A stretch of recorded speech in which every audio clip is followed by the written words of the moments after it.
Bonjour tout le monde, j'espère que vous allez bien. Alors aujourd'hui, on va essayer de voir l'exemple de quelques familles libres. Alors si je me place dans KN, alors ici on a E1, E2, E3 jusqu'à AN, jusqu'à EN tel que chaque EI c'est 0, 0, 0 tel que jusqu'à la IM coordonnée on a 1 et après c'est que des zéros. Alors ça c'est une famille libre. Alors c'est tout simplement, je fais la somme de alpha i, ei de i allant de 1 jusqu'à n égale à 0. Alors nécessairement toutes les alpha i égale à 0.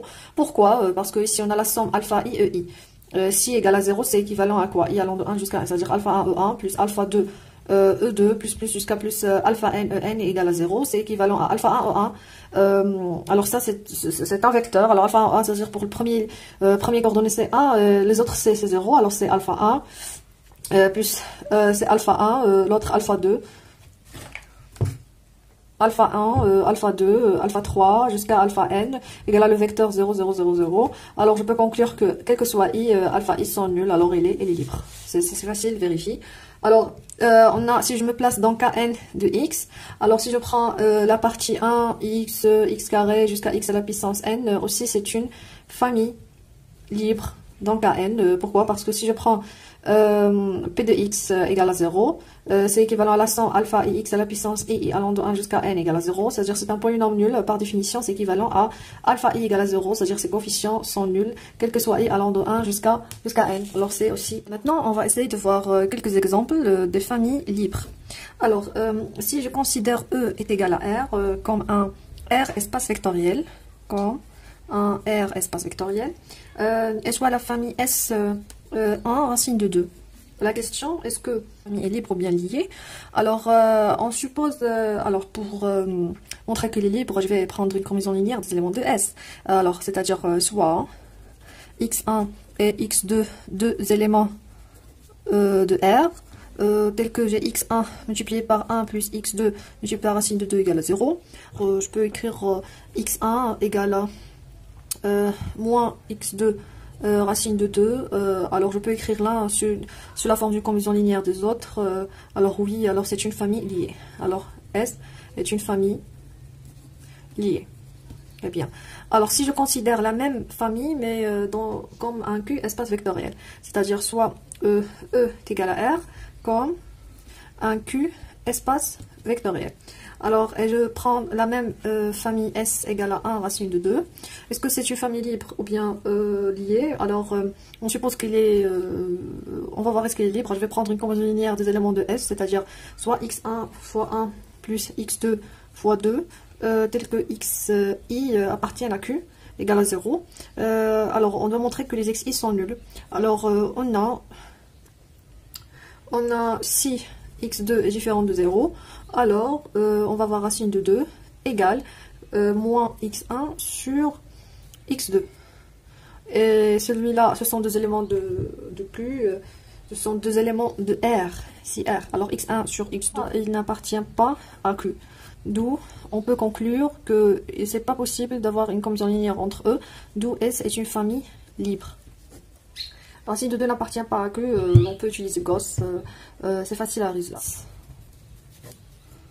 Alors soit E égale à R4. Alors pour E égale à R4, rapporter à sa base canonique et vérifie que le vecteur. Alors on va montrer que le vecteur A égale à 1, 2, moins 1, moins 2, B2, 3, 0, moins 1, C1, 3, moins 1, 0, D1, 2, 1, 4. Alors si E égale à R4, muni de sa base canonique E1, E2, E3, E4, tel que chaque EI égale à 0, 0 jusqu'à la IM coordonnée C1. Alors montrer que la famille formée des vecteurs A, B, C, D est libre. Pour cela, ici, on a plusieurs méthodes à faire. On peut calculer le rang, on peut calculer le déterminant, mais malheureusement, on ne peut pas faire ces deux. Alors, on va essayer de lui montrer cette propriété en utilisant ce qu'on a vu, soit alpha 1, alpha 2, alpha 3 et alpha 4 des éléments de R. Alors, ici, alpha 1 A plus alpha 2 B plus alpha 3 C plus alpha 4 D égale à 0. Alors, si on suppose et on montre on montre que les alpha i sont nuls, quel que soit i, allant de 1 jusqu'à 4. Alors c'est ça ce qu'on veut essayer de faire. Alors on va essayer de résoudre cette équation. C'est-à-dire on va se débarrasser, on va voir. Alors on a alpha 1a. Alors alpha 1 multiplié par a c'est 1, 2, moins 1, moins 2. Plus alpha 2, 2, 3, 0, moins 1. Plus alpha 3, 1, 3, moins 1, 0. Plus alpha 4, 1, 2, 1, 4 égale à le vecteur nul.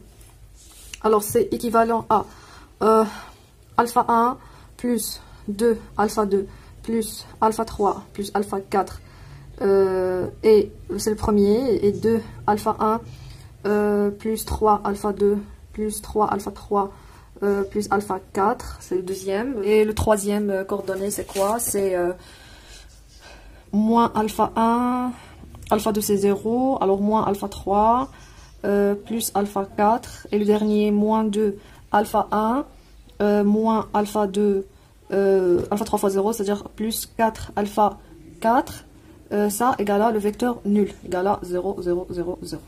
C'est égal. Égale à 0, 0, 0. Alors notre question c'est de résoudre, de montrer que les alpha i sont nuls. Alors ça revient à résoudre un système. Alors de la forme. Alors, c'est-à-dire que on a alpha 1 plus 2, alpha 2 plus alpha 3 plus alpha 4 égale à 0. 2 alpha 1 plus 3, alpha 2 plus 3, alpha 3 plus alpha 4 égale à 0. Moins alpha 1 moins alpha 3 plus alpha 4 égale à 0. Et moins alpha 1 moins alpha 2 plus 4 alpha 4 égale à 0. Alors, pour résoudre ce système, soit on se débarrasse de, par exemple, ici on a 2 alpha 1. Alors, on peut multiplier ici par 2. Puis, on peut soustraire cette ligne de cette ligne.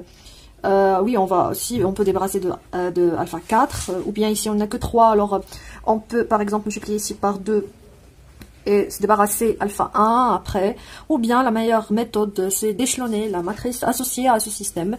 Alors si je prends la matrice, alors ce système c'est équivalent à une matrice M multipliée par alpha 1, alpha 2, alpha 3, alpha 4 égale à 0, 0, 0, 0.